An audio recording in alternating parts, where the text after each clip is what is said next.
ሕይወትህን ተደሰትባት በዶክተር ሙሐመድ።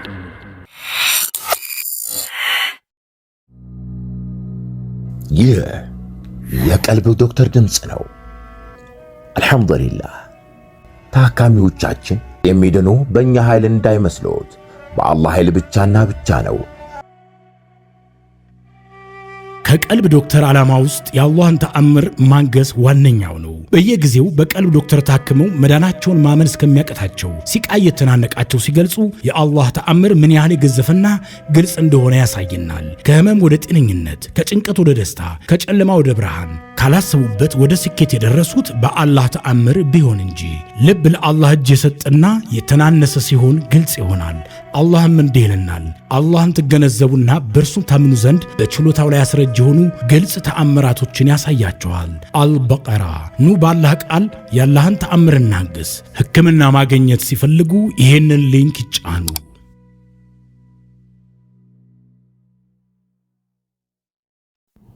አሰላሙ አለይኩም ወራህመቱላሂ ወበረካቱሁ። ውድና የተከበራችሁ የቀልብ ዶክተር ቤተሰቦቻችን እንደምን ከረማችሁ? በያላችሁበት የአላህ እዝነት ረህመት ጥበቃው አይላችሁ እያልኩኝ ይህ ዘወትር ማክሰኞ የምናቀርብላችሁ ከዶክተር አቡ አብዱራህማን መጣጥፍ ላይ የተወሰደ ምርጥ ትምህርት ነው። ሕይወትን ተደሰትባት። ተመልካችና አድናቂውን ክፍል 29። በሕይወታችን የምናደርጋቸው በርካታ ነገሮች ለራሳችን ሳይሆን ለሌሎችን የምናደርጋቸው። ሰርግ ስንጠራ ጥሩ ጥሩ ልብሶችን ለብሰህ ትሄዳለህ። ይህን የምታደርገው የሰዎችን ትኩረት ለመሳብና ባለባበስህ ሰዎችን ለማስደመም እንጂ ለራስህ ብለህ አይደለም።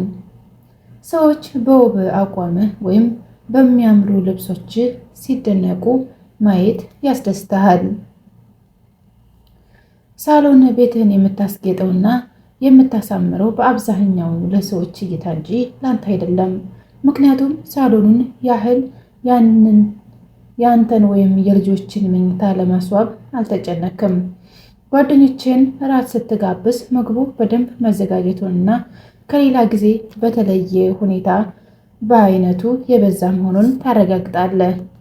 ጓደኞችህ ለአንተ በጣም ወሳኝ ሰዎች ከሆኑ ደግሞ የምግቡ ሁኔታ ይበልጥ ያስጨንቅሃል። ብዙ ጊዜ ሰዎች ልብሳችን ወይም ቤታችን እንደሚያምር ወይም ምግባችን እንደሚጣፍጥ ሲነግሩን በደስታ እንዋጣለን። ነቢዩ ሰለላሁ ዐለይሂ ወሰለም እንዲህ ብለዋል፣ ሰውየው ወደ ሰዎች ይምጣ፣ ሰዎቹ ወደ እሱ እንዲመጡለት በሚፈልገው መልኩ። ይህም ማለት ሰዎችን ቅረባቸው፣ አንተን እንዲቀርቡ በምትፈልገው መልኩ ማለት ነው። ጓደኛ የሚያምር ልብስ ለብሶ ካየኸው አድንቅለት፣ ጥሩ ቃላትን አሰማው። አልሐምዱሊላህ እንዴት ያምራል፣ ዛሬ ሙሽራ መስልሃል በለው። በተመሳሳይ አንድ ሰው ሊዘይርህ ወደ ቤትህ ከመጣና የተቀባው ጥሩ ሽቶ ከሸተተ ልታደንቅለትና ልታሞግስለት ይገባል። የተቀባው ላንተ ሲል ነውና ምን አይነት ጥሩ መዓዛ ነው፣ ሽቶ በጣም ይማርካል ብለህ ብታደንቀው ያንተን የማበረታቻ አረፍተ ነገሮች በእርግጠኝነት ያደንቃል። አንድ ሰው ራት ከጋበዘ ምግቡን አድንቅለት። ምክንያቱም አንተን ለማስደሰት ሲሉ እናቱ፣ ሚስቱ፣ ልጁ ኩሽና ውስጥ በእሳት ሲርመጠመጡ ውለዋል። ስለዚህ ጥረቱን ማድነቅህን የሚያመለክቱ ቃላትን በማሰማት ድካሙ ከንቱ አለመቅረቱን ግለጽለት። ወደ አንደኛው ጓደኛ ቤት ስትገባ አዲስና የሚያምር ዕቃ ካየ የጓደኛህን ምርጫ በማድነቅ ስለ ዕቃው ያለህን በጎ አስተያየት ስጥ። አንድ ፕሮግራም ላይ አንድ ሰው ጥሩ ንግግር አድርጎ ዝግጅቱን ካስዋጠውና አድማጩን ካስደመመው ልታመሰግነው ግድ ይልሃል። ከዝግጅቱ በኋላ እጁን ጨብጠህ ማሻአላህ በጣም ድንቅ ተናጋሪ ነህ፣ ያንተ ንግግር ዝግጅቱን እጅግ አድምቆታል በለው። በሌላ ጊዜ በድጋሚ የዚህን ሰው ንግግር ካደመጥክ ተመሳሳይ አስተያየትህን ለግሰው። ያለምንም ጥርጥር በአንተ ላይ ውዴታን ያላብስለታል።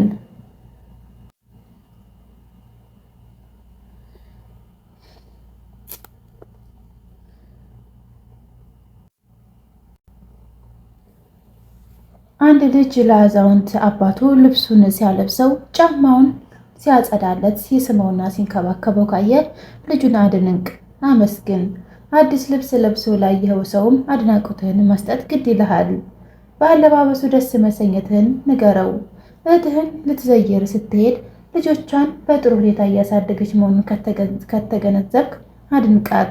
ጓደኛ እንግዶችን በማስተናገድ በኩል ጥሩ ችሎታ ካለው ብቃቱን ግለጽለት። ድርጊቱን ልብህ ውስጥ የፈጠረውን የአድናቆት ስሜት ንገረው። በአንድ ሰው መኪና ውስጥ ከተሳፈርክና የመኪናው ንጽህና ወይም የሹፌሩ የአነዳድ ብቃት ካስደመመ አመስግነው፣ አድንቀው።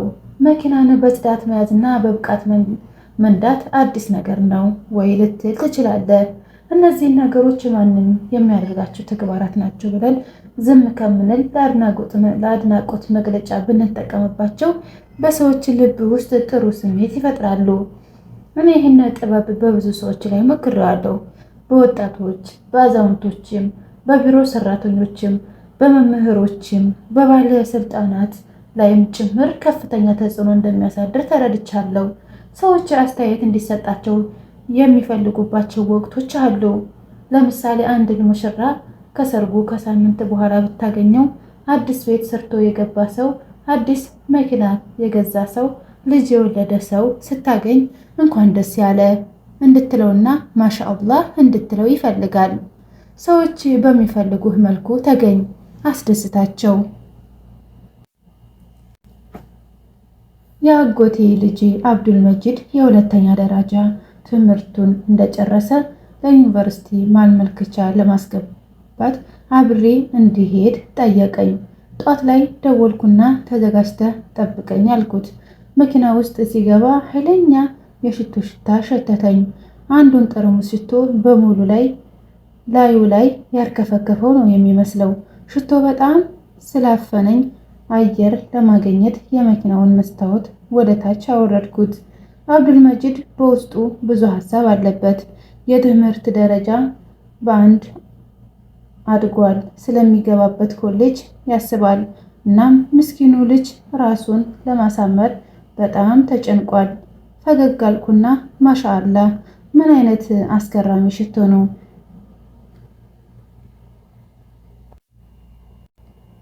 የዲፓርትመንቱ ኃላፊ ይህንን ጥሩ መዓዛ በማሽተቱ ብቻ ጮክ ብሎ ተቀብለናል የሚልህ ይመስለኛል አልኩት። ልቡን ያጥለቀለቀውና ፊቱን ያፈካው ደስታ ከገመትኩት በላይ ነበር። ወደ እኔ ዞር አለና በከፍተኛ ጉጉት አቡ አብዱራህማን ሆይ አመሰግናለሁ። ወላሂ በጣም በውድ ዋጋ የተገዛ ሽቶ ነው።